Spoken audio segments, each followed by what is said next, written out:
Hello, this is my very first lecture video, and I'm going to make it short. My Sunday videos are always going to talk about something that I want you to know when it comes to literary terms or vocabulary as it relates to creative analysis.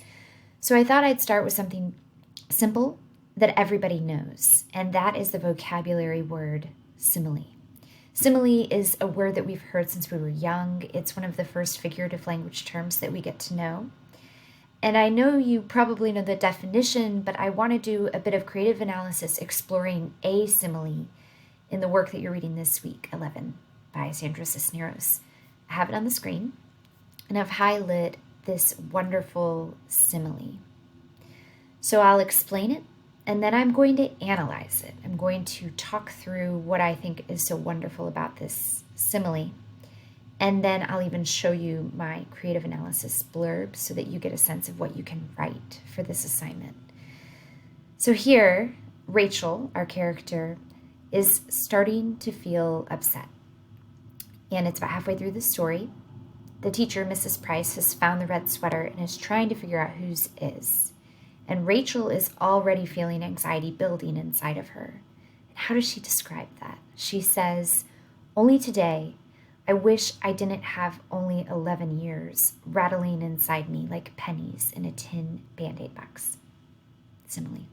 It's a simile because she's using the word like, right? It's one of those definitions that's so concrete. What is a simile? It's a metaphor, but it uses like or as. Why is that important? When you use a simile, you're calling attention to the fact that you're using a metaphor. That's what makes a simile special.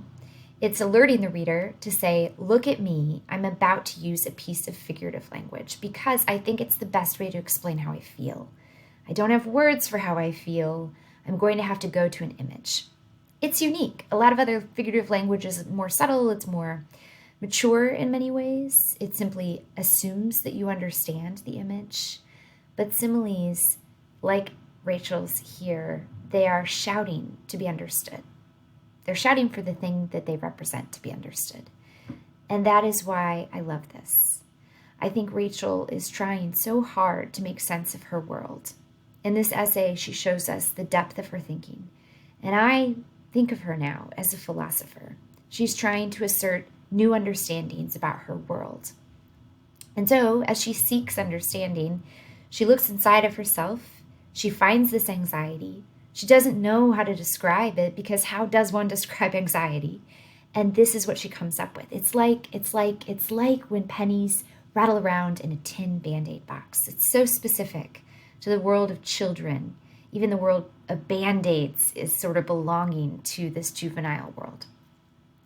And so she does this thing that everyone can understand. We know what it sounds like for pennies to rattle around inside of something tin, but it's also completely new. The word novelty is what is inspiring my analysis for this week, and I'll go to my big Google Doc entry to show you what that means for me. I write, here's what I love about this simile, it's novelty. So this is my creative analysis paragraph. This is where I try to put down in words something that I've got to say that's interesting about what I've read. And it's not organized in any particularly formal way. It's sort of rambling. That's all right. Sometimes that often is where ideas are born. I write, the idea of novelty is rich with connotations of childhood. When I trace back the word, I get to novice, and it's one of those roots that sounds the same across every language born from PIE. Niue in Old English and Sanskrit, nava. Everywhere I look, new is old. It's a concept that plays itself out now, even before us in novels. A kind of new phenomenon in the last couple hundred years. Novels are trying to say something new. That is, of course, exactly what Rachel is trying to do, assert a new understanding, like any good philosopher would. And to do this, she reaches into her imagination, and she finds there a piece of figurative language to capture her anxiety, pennies in a tin box. That's what kids know. But don't we all know that sound, that feeling? Rachel's a sage in this story, and that's her greatness.